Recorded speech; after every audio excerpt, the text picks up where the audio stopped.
Thank you. I suggest that you have a word with Professor Edward.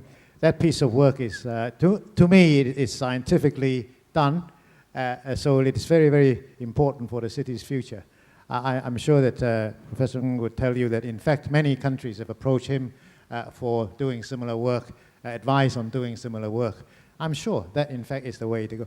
Let me just ask that there are a few experts among us from Hong Kong, in fact, to comment on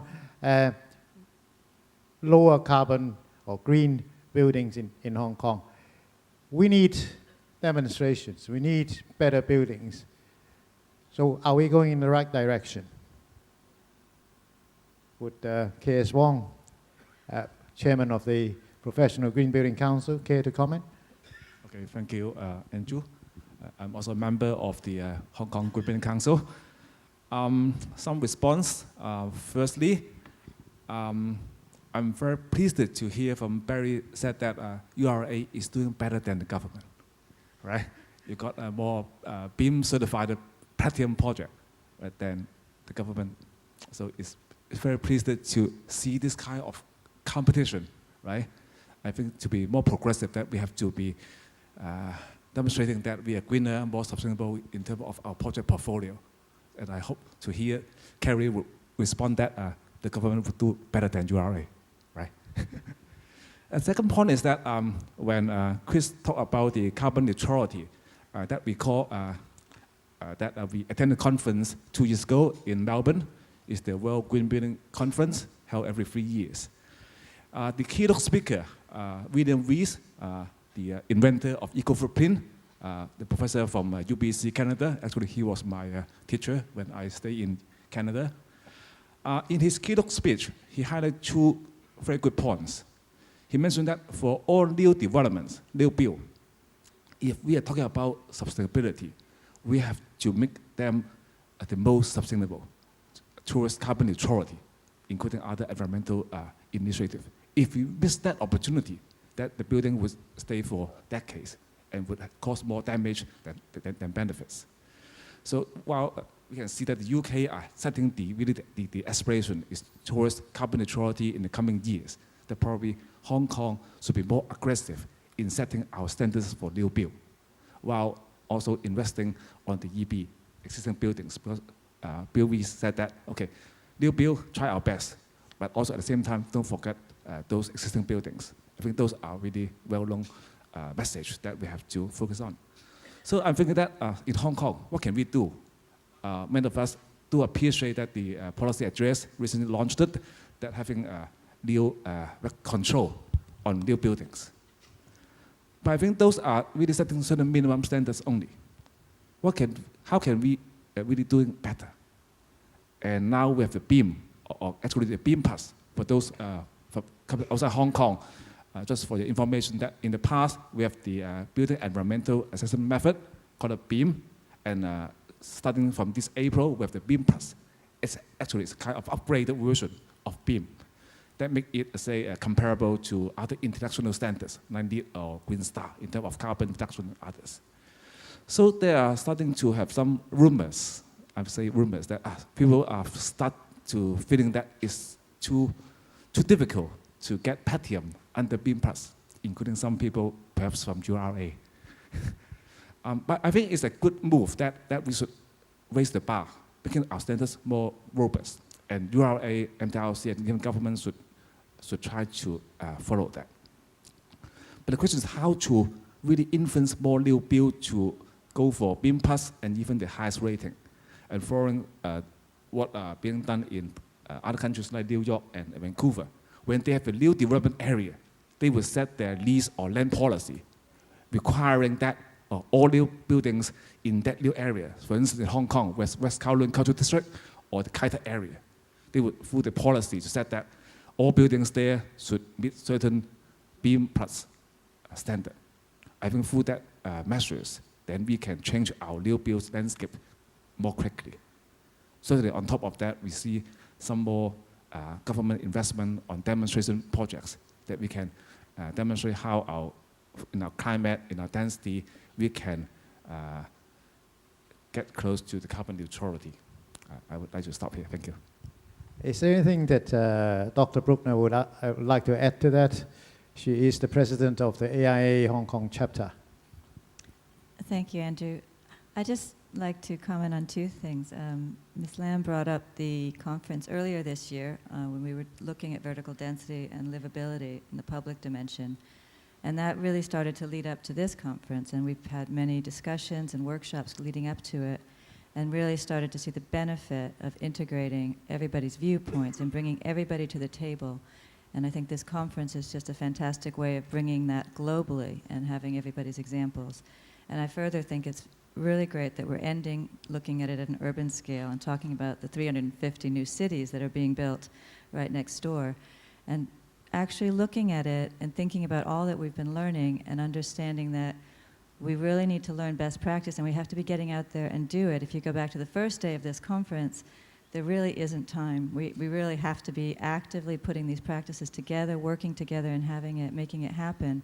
And even here in Hong Kong, we're doing a great job. People are really beginning to get the Beam Plus, beginning to get these new mandates. But we also need to be working at it from many levels, getting rid of the heat island effect, breaking up the sealed grounds, bringing in more waterfronts, and building these new buildings and these new districts. So if we've really learned anything, it's that we need to work together and that we need to get going. So thank you for everybody who's organized this and shared their expertise, and look forward to having a better world together.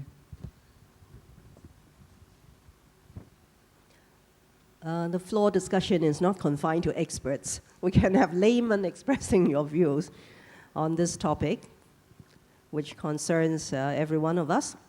We still have about 5 minutes. Oh, Sujata, that's yeah. I think just wanted to ask, following the presentation by Mr. Muslin on the Climate Plus, and Carrie, you commented that Hong Kong needs to have a fundamental shift.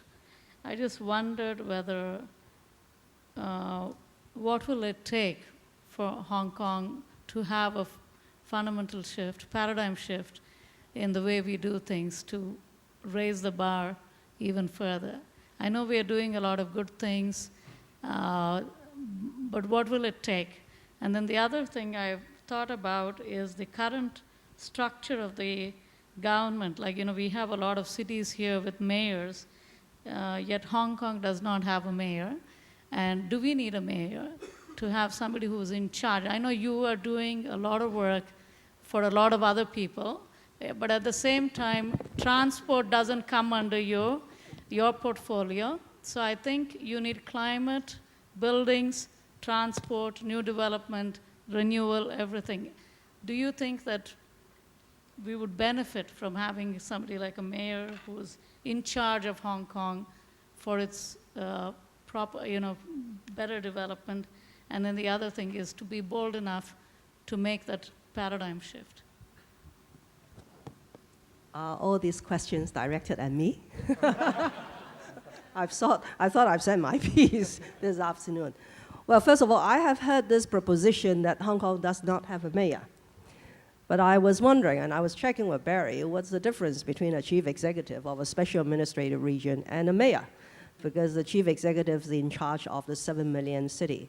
And to be fair to the chief executive, despite all his busy and ambitious targets and involvement, he does pay a lot of attention to city planning matters. If you count his recent policy addresses where he talked about planning issues, density issues, harborfront issues, I think he deserves our due respect of his involvement. But coming back to how we can have this paradigm shift, I think everybody has to play a part. Of course, without any dispute, leadership comes first. As Jean has mentioned, Mayor Bloomberg has displayed his leadership and supporting his senior officials to take forward the various measures. So I would agree with that. Leadership is very important. But I also feel that we need, as a community, to have a sense of crisis so that we can put ourselves into action.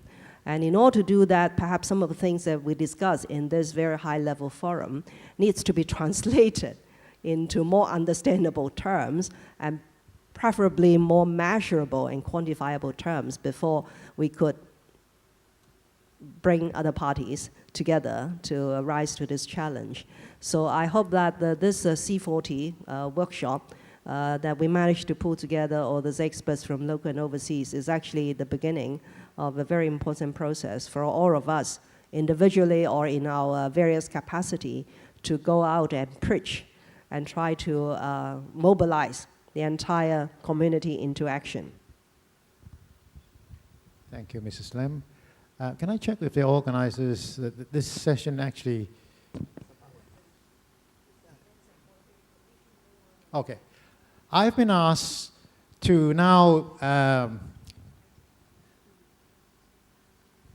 Oh, Christine, Yes. please.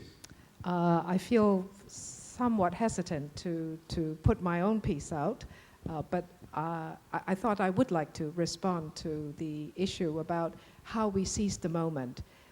Because as Christine Bruckner said, actually in preparing for this particular meeting, various groups of professionals and concerned parties in Hong Kong have actually gathered, in various workshops and seminars to discuss what it is that Hong Kong can do.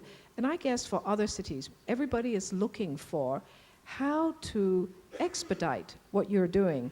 And of course, even in Hong Kong, we're always most critical of our own city because we see all the issues. And in Hong Kong, we're of course highly critical of ourselves. But I think we've come to a moment where there is critical mass. I think in Hong Kong, we can acknowledge that there is critical mass in Hong Kong. The interest is there, the professionalism is there, and anything that we don't know, we can work with other cities, professionals outside Hong Kong in collaboration. So we're back to the issue of how we shorten the period of time where we can have bigger transformation. Now, in my own experience, in organizing this conference and all these pre-meetings that we've had, one thing that I've realized is that if we bring together the right groups of people and have good convening for discussion, a lot can actually happen. But this actually does take some time. So it's not about asking people to go and gain new knowledge. It's about some kind of process where we bring together the right groups of people who could then do what Mrs. Lam has said is needed in Hong Kong to move the politics. So we do need more data. We need data to be put in a way that could be discussed by people in government because there are different interests in government. Different departments have different interests. So we need to acknowledge that. We need to bring the private sector in, the public sector in, the professional sector in. And perhaps in the space of about a year, I mean, I'm not talking about a very long time, but a well-designed process where the goal is how to be able to articulate to government and the public about shortening the time for that transformation. I do think something can happen. So it'd be very good for, well, perhaps Mrs. Lam, you're going to say, government civil servants are now so tied up in work that perhaps if we impose on you another responsibility, that truly would be unreasonable. But I think it is possible for other groups, where you provide the convening responsibility on them to be able to do this. And then what should be done in a way through those discussion would already provide you with a timetable and a process of how to move forward. And I've seen in another sector, in the shipping sector now, voluntary commitments from big players to create a new level playing field that they voluntarily will do for the next 2 years, giving time to government to revise legislation or to regulate. I think this is probably a way to go, and I think Hong Kong is ready. Thank you, Christine.